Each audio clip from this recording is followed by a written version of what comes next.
Grinding gear and getting weapons is part of any hero collector game, and yesterday Fateless did their job unveiling their brand new equipment system that is going to be split up into gear and weapons, and we're going to go through that in today's video so you understand the differences and the basics for gear and weapon progression in Godforge. And if you want to get yourself some gear, guys, you're going to be able to do so. You can smash over to the Fateless merch store, pick yourself up some Godforge merch, and at the meantime, why not support your boy out and use the content creator code MrSneakyy10 at the checkout and help me out, because every little penny helps, right? So with that, let's dive into today's video. Smash like, comment, and subscribe, and let's go into the Godforge gear system. So when it comes to the Godforge equipment system, it's going to be split up into two different types of equipment that you're going to be collecting for your heroes and gods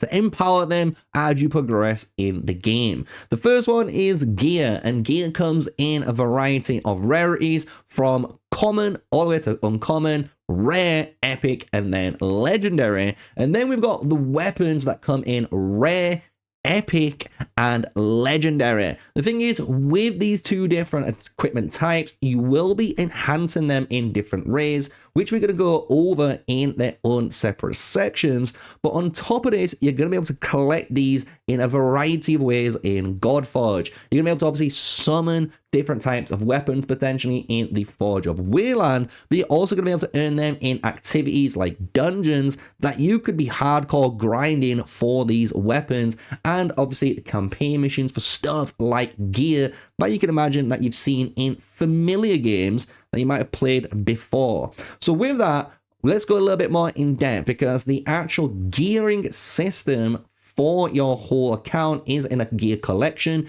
You can actually filter this really well, where if you're looking for specific stats on a gear, so if it doesn't want any defense, or if you don't want any sort of resistances, but you do want crit and attack, you should be able to filter that out and actually find that type of gear that you want to work on. So it's going to be a really interesting way to see how this is actually implemented in game. But from what we've seen, you can filter pretty damn well for your different types of gear, and this still works on your weapon collection too. So from here, let's actually talk about weapons and gears independently. So what we're going to go over is gear first, and the difference on what a gear actually looks like, how you're going to actually enhance this, and the uniqueness of gear. So let's dive in.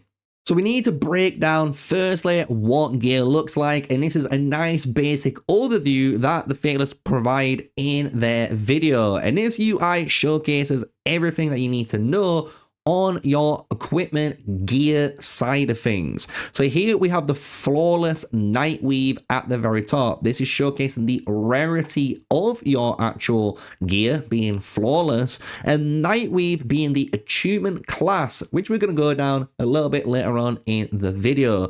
Below this, you've got the name of it, which is the Gauntlets of the Wolf, and then the main things that everyone is curious about. You've got your main stats and your substats. These will increase as you enhance your gear, but we will explain that again in the next section when we go a little bit more in depth on gear.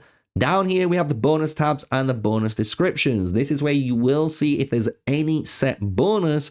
So for this example, the set bonus of the wolf will give you 5% attack if you have 6 out of 6 equipped at the beginning of each wave. Attunement is the next tab, and this goes hand in hand with the Nightweave attunement class. This is a nice brief overview, but basically you want to match two heroes with the gear you've got equipped to get an extra bonus. So Nightweave is on this gear. You want to put this on a Nightweave based hero to unlock that attunement bonus, but we will go down that in a little bit more detail in the next section. So from here, let's get into the actual specifics of gear, because that's what you're more wanting, right? If you're a bit more of an experienced player.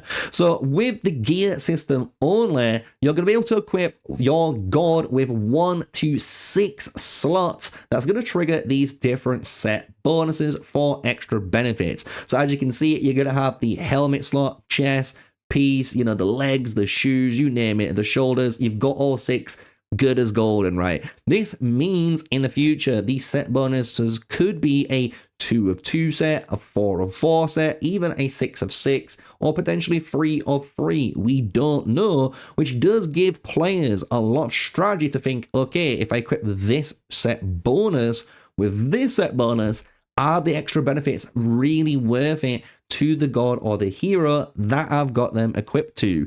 On top of this, they do have planned 22 different types of sets in the game when you start off, which sounds kind of crazy, and I can imagine more sets getting added as we go down the line. From here though, let's talk about the stats of your gear, because all the gear's main stat is basically what you're enhancing. So if you go to any gear and you go to enhance and upgrade this to a +1, a +2, a +3, you're going to be upgrading the main stat purposely of that gear. So in the example, we've got crit percentage, meaning the more chance we're going to be able to crit in the game. So that's going to be upgrading, and as we upgrade this each stage, all of the different subtypes are going to be upgraded too. And this is where things get a little bit more advanced for you players, because you will see even earlier on, as you're progressing these different gear slots, that equipment substats has a priority compared to the others. So if you're looking for a crit percentage chance main stat and a crit damage main stat, you're going to find that out quite earlier on if the bar starts to upgrade that crit damage over all of the others. So hopefully that kind of helps you out on how the main stat basically influences and helps you decide if that slot's going to be worth it with the sub stats, right?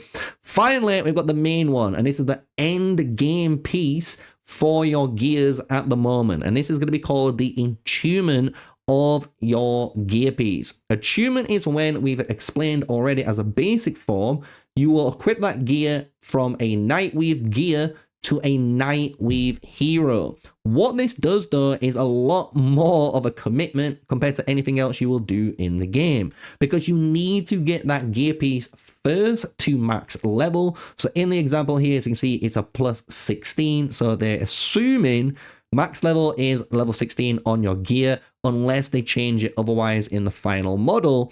Once you hit that max level, you can attune that piece to another hero. This is when you equip it specifically to one hero in the game, and it cannot be removed without actually paying a cost, because this is a massive deal, because in Godforge, prior to this, you can actually remove and equip gear on the fly. So maybe in the early phase, for a lot of players, they might actually work only on 1 or 2 pieces of set gear, because they can switch that around maybe multiple teams before actually dedicating and attuning it to one specific hero. The thing is though, with this, you can remove attunements, but it does cost you some sort of currency.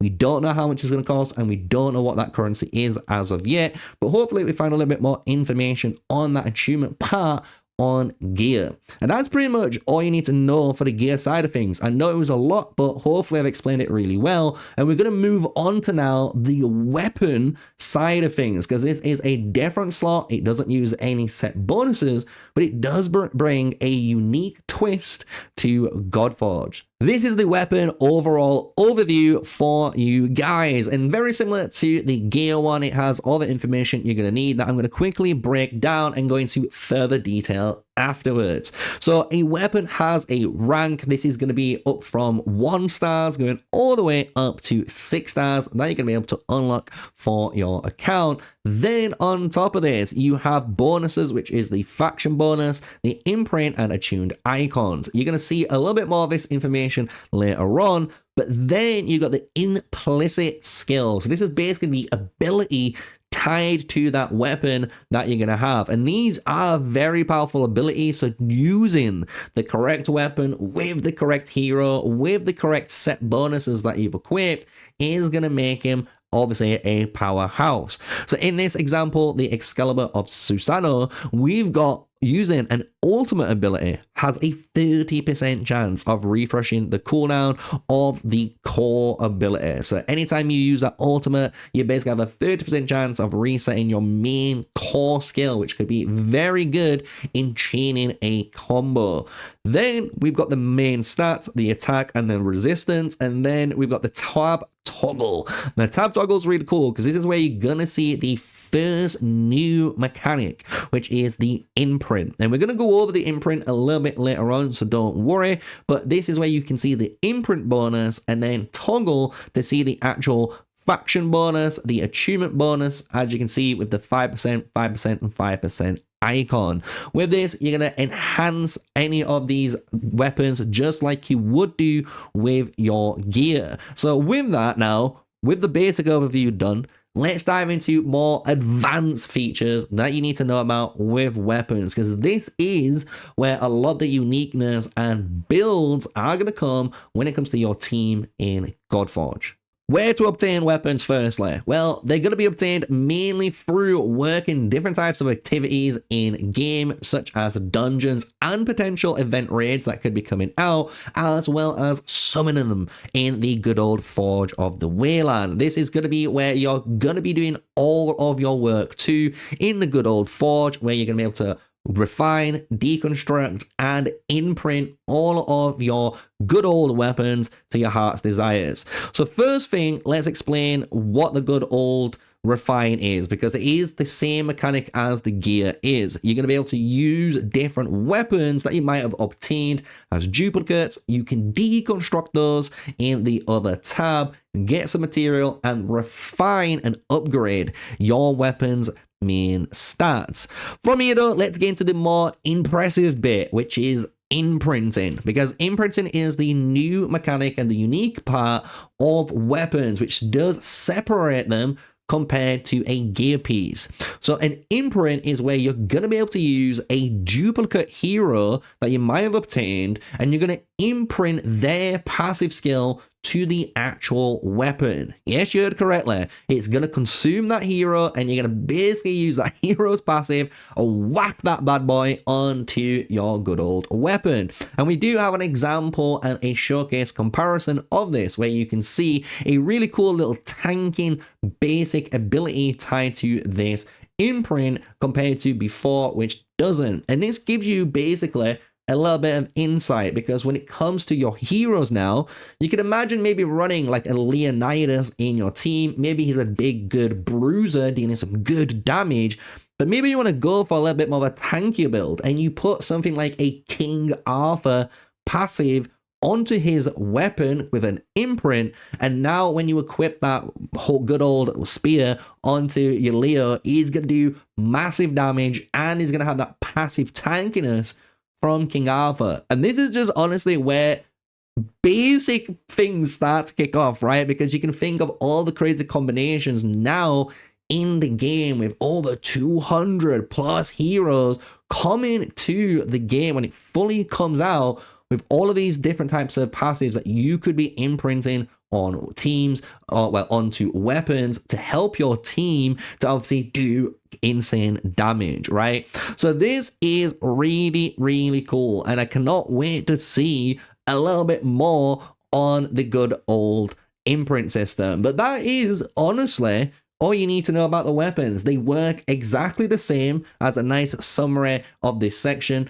They work exactly the same as gear, so you're going to be able to work on them and enhance them with materials that you're going to be earning in game. But then, which makes them a little bit more unique, you have that good old imprint mechanic, and with that imprint you can put really cool passives onto them and obviously make them really, really powerful. With this, weapons also can attune as a final result, just as gear can. And as you guys can imagine, if you attune a weapon, you're going to get a massive bonus too, but it's a big commitment in doing an attunement. So just remember that before we go super crazy in doing it on every hero with all the different weapons that you have in your arsenal.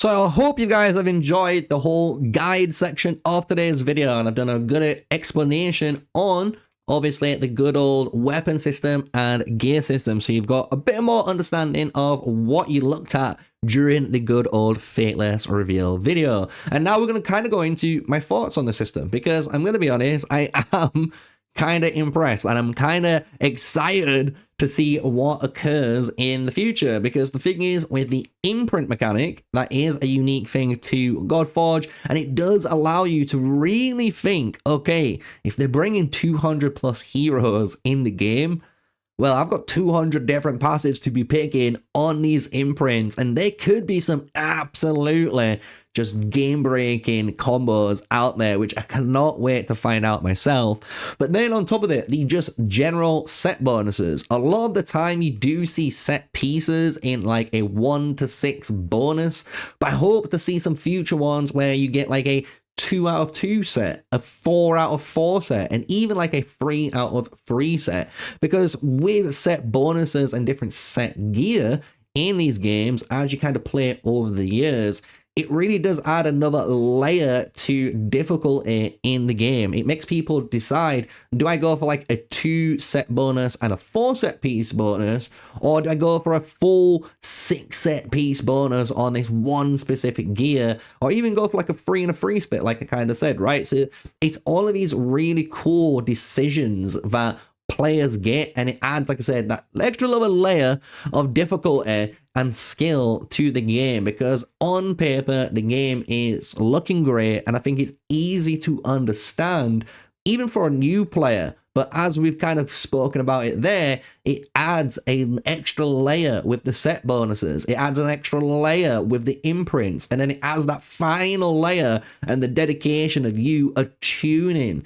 that weapon or artifact to the hero and making sure it's going at full power without obviously wasting any removal, because as we kind of discussed, removing these attunements is going to cost us resources, which we don't want to be wasting on the game, right? So really cool. I can't wait to see more or get my hands on, obviously, Godforge, so we can actually see the system, play the system, test it out, and see what we're able to do. But that is obviously going to come eventually in the beta phase. So if you guys have enjoyed the video and you guys want to, again, get yourself some gear on Godforge, you can by entering the Fateless merch store and helping me, MrSneakyy, the one and only, by using my content creator code MrSneakyy10. This is going to give you 10% discount on the checkout, which is really cool, for all of the different Fateless merch on there. And if you enjoyed the video, just smash the like, comment, and subscribe. Help the YouTube algorithm get really happy. Feed a good old YouTube monkey in the basement, and hopefully we get more people to watch the video. So with that, I hope you guys have enjoyed it. And until the next one, stay safe, stay sneaky. Peace out.